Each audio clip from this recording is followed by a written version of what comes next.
I am Avinash. Welcomes you all to this beautiful session where we are going to start English for nurses. So, आज के इस lecture में हम समझेंगे importance of English for nurses.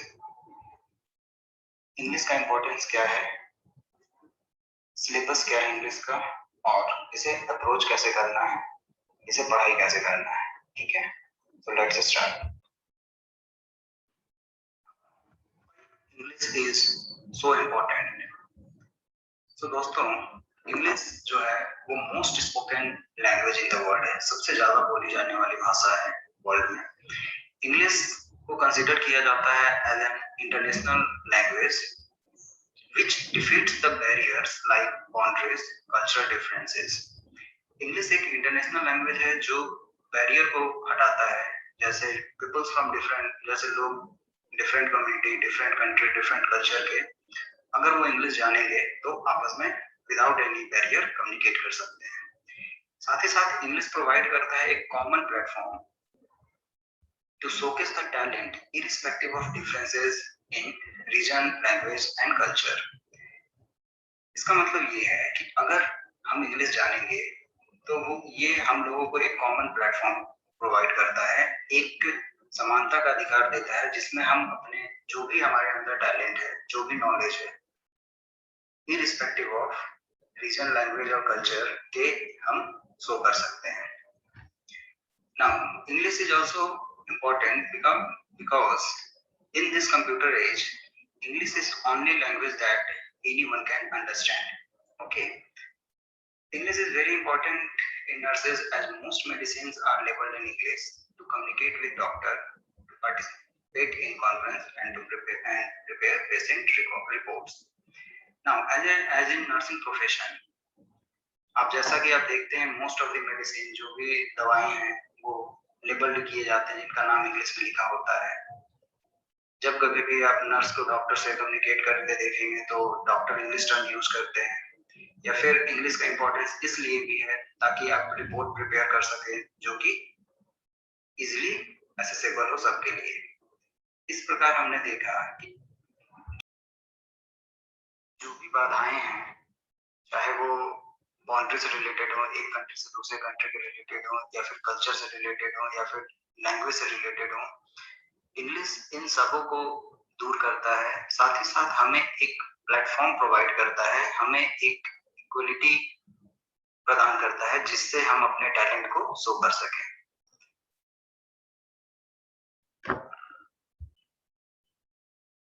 अब आते हैं हम सिलेबस की ओर। तो अगर आप इंग्लिश का सिलेबस देखेंगे तो पूरा सिलेबस 5 पार्ट में बांटा गया है। वो इस प्रकार है। पहला पार्ट है बेसिक ग्रामर, दूसरा है राइटिंग इंग्लिश, तीसरा है speaking English, fourth one is listening English, and the fifth one is reading and comprehension. So as you see in the slide, the complete syllabus is divided in 5 various sections. First one is basic grammar, second one is writing English, third one is speaking English, listening English, and the last one is reading and comprehension.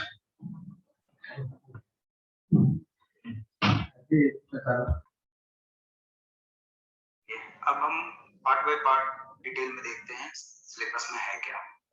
तो जैसे हमने पहले देखा, section 1 जो है वो deal करता है बेसिक ग्रामर से। बेसिक ग्रामर जो है वो फर्दर डिवाइडेड है। सबसे पहला टॉपिक है सेंटेंस। सेंटेंस को हम फर्दर पढ़ेंगे दो तरह से, सेंटेंस फॉर्मेशन और type of sentence. Second part है बेसिक ग्रामर में parts of speech. Okay, parts of speech में जैसे हमें पता है टोटल पार्ट्स ऑफ स्पीच कितने होते हैं? 8। Noun, pronoun, adjective, verb, adverb, preposition, conjunction and interjection. इसके अलावा 3 पार्ट्स और होते हैं जो हिडन होते हैं, जो छिपे हैं पार्ट्स ऑफ स्पीच में। वो हैं articles, determiners and verb advance. Basic grammar का नेक्स्ट टॉपिक है इंट्रोडक्शन टू टेंस। टेंस जैसा हम जानते हैं 3 प्रकार के होते हैं, present tense, past tense and future tense. इन तीनों टेंसों को हम फर्दर 4th कैटेगरी में पढ़ेंगे, 4 कैटेगरी में, जो कि है indefinite, continuous, perfect and perfect continuous tense. Now basic grammar का नेक्स्ट टॉपिक है नरेशन एंड वॉइस, जो कि दो तरह के हैं, direct indirect speeches and active and passive voices.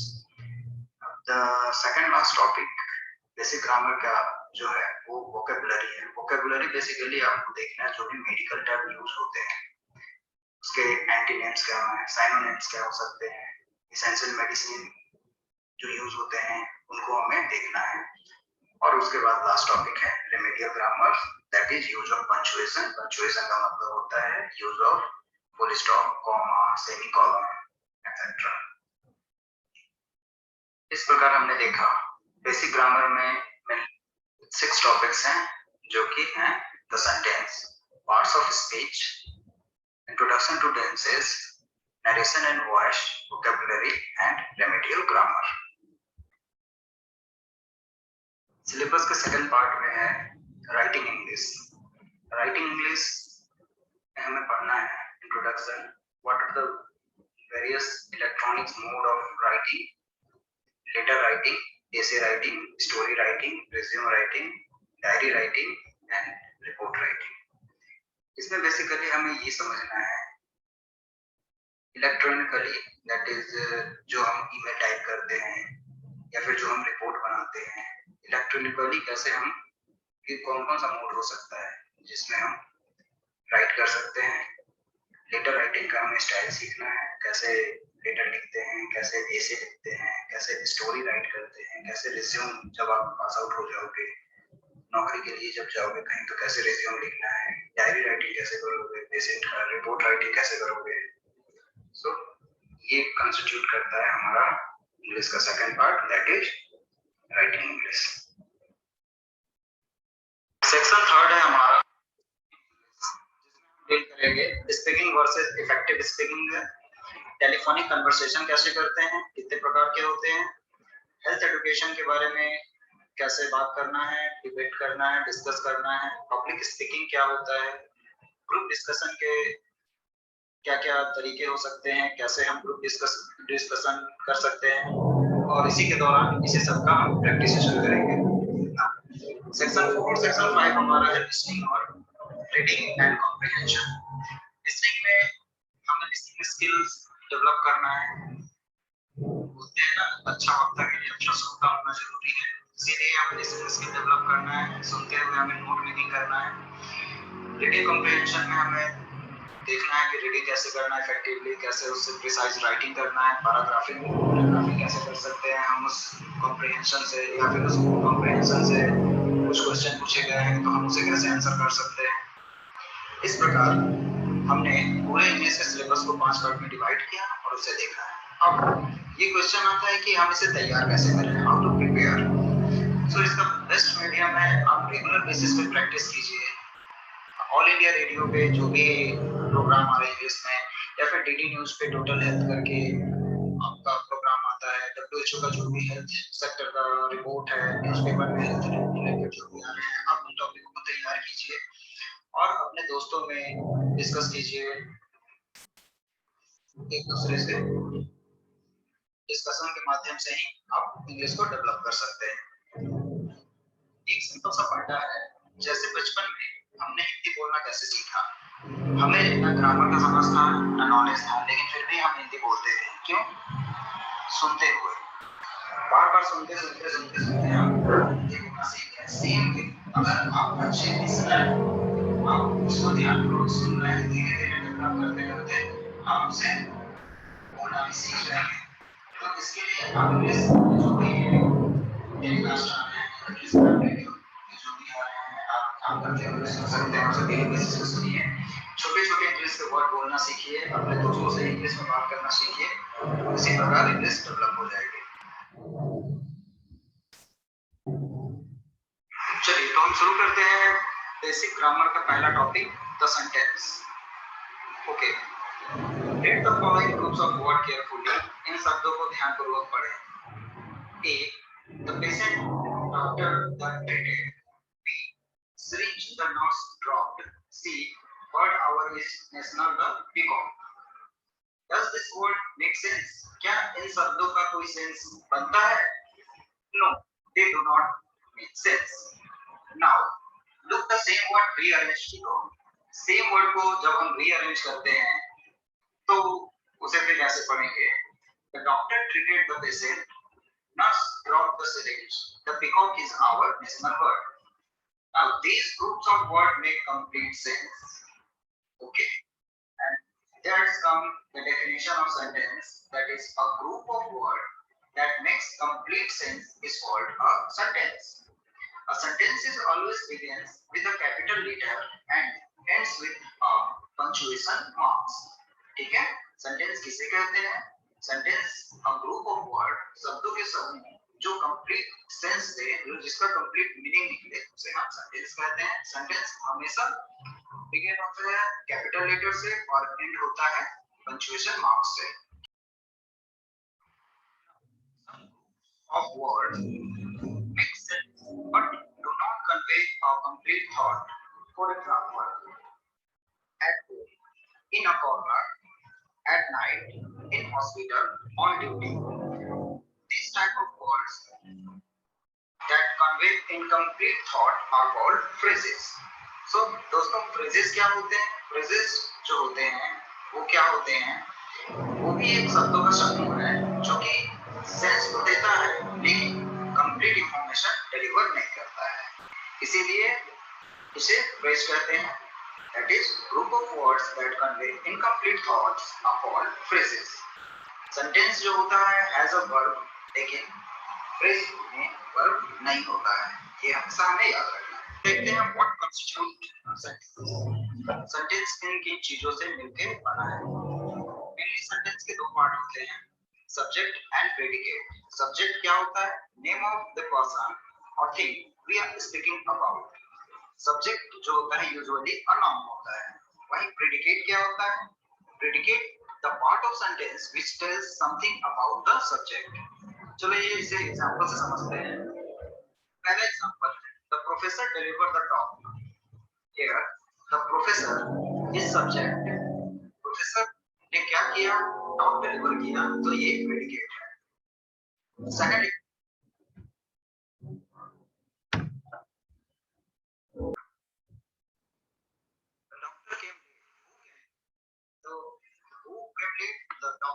the doctor is here subject and late is predicate. Always remember that in imperative subject sentence the subject is left out. Example, sit down, thank you. इन दोनों example में हमें दिख रहा है, जैसा कि example है sit down, here the word you is understand or hidden. Similarly, thank you, here also the word you is hidden. So always remember that imperative sentence the subject is left out. अब हम देखते हैं kinds of subject. We can categorize subject into broad division based on structure and based on statement. Statement के based पे subject के चार part होते हैं: assertive और declarative sentence, interrogative sentence, imperative sentence and exclamatory sentence. And based on structure sentence के तीन part होते हैं: simple sentence, compound sentence and complex sentence. Sentence based on statement. First one is assertive sentence. Assertive sentence are the sentence that make a statement, one that affirms or denies something, simply states a fact or a statement, required no answer or action. Assertive sentence किसे कहते हैं? Assertive sentence वो sentence है जो simply एक statement deliver करते हैं जो कि किसी भी वस्तु के बारे में या तो उसको सपोर्ट कर रही हो या फिर उसको नेगेटिव वे में बोल रही हो, जो कि बोला जाए तो वो आंसर ना मांगे शब्द से, मतलब जो कि एक सिंपल वे में बोला जाए. Example, alcohol increase the risk of fatal. For example, Mount Everest is the highest peak in the world. India is a democratic country. ये शब्द जो है ये सिंपली एक स्टेटमेंट डिलीवर कर रहे हैं और ये आपसे कुछ पूछ नहीं रहे हैं और आंसर नहीं मांग रहे हैं। सो इस टाइप ऑफ सेंटेंस को हम असर्टिव सेंटेंस कहते हैं। Now the second one is interrogative sentence. Interrogative sentence क्या होता है? Intro as a word defines intro. Intro का मतलब इंट्रोगेट करना, इंट्रोगेट करने का मतलब ask direct question.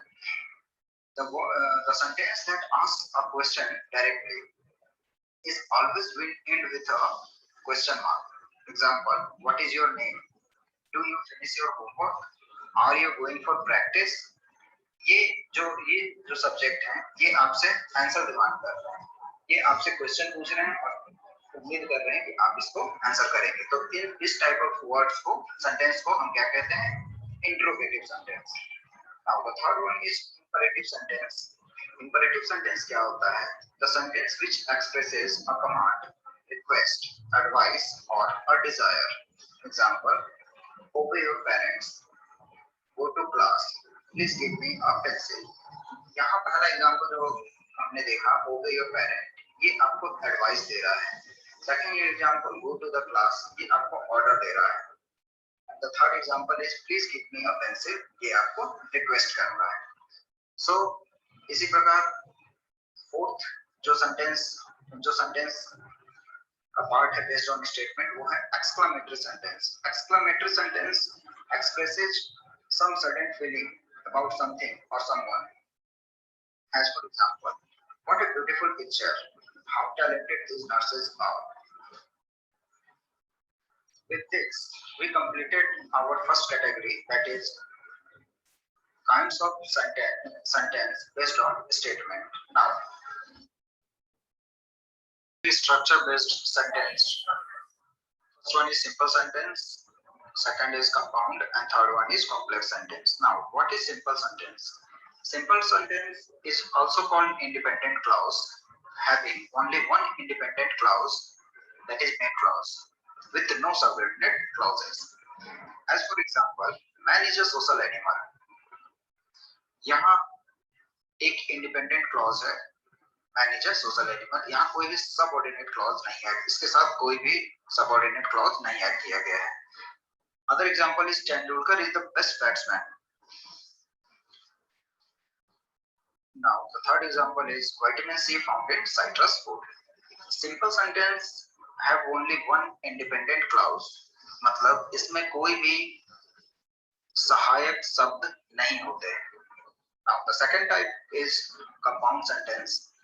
Compound sentence contains at least two independent clause and no subordinate clause। They are made up of two or more simple sentence combined using conjunction such as and or but।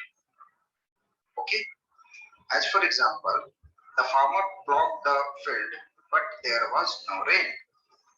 Here there are two independent, यहाँ जो है दो independent clause हैं। The farmer plowed the field, there is no rain, both are connected with but conjunction। Okay, the third type is complex sentence। Complex sentence contains an independent clause and at least one dependent clause। एक independent clause contain करेगा at least one independent clause and at least one dependent। As for example, deficiency of vitamin C, which is citrus fruit like orange and lemon, is abundance, couch scurvy। Here, deficiency of vitamin C is an independent clause, whereas the citrus fruit like orange, lemon in abundance, couch scurvy is here an dependent clause। So with this हम नहीं करते हैं, जल्दी से summarise कर लेते हैं हमने अभी तक क्या पढ़ा। तो हमने सबसे पहले पढ़ा इंपॉर्टेंस ऑफ इंग्लिश, हमने पढ़ा सेंटेंस क्या होता है, फॉर्मेशन ऑफ सेंटेंस सीखा हमने, सब्जेक्ट और प्रेडिकेट से होता है, काइंड्स ऑफ सेंटेंस देखा हमने based on sentence and based on structure. Based on sentence में चार डिवीजन है, असर्टिव और declarative sentence, interrogative sentence, imperative sentence and last one is exclamatory sentence. Further हमने स्ट्रक्चर बेस्ड डिवीजन देखा जिसमें हमने देखा complex sentence, compound sentence and simple sentence. Okay, thank you.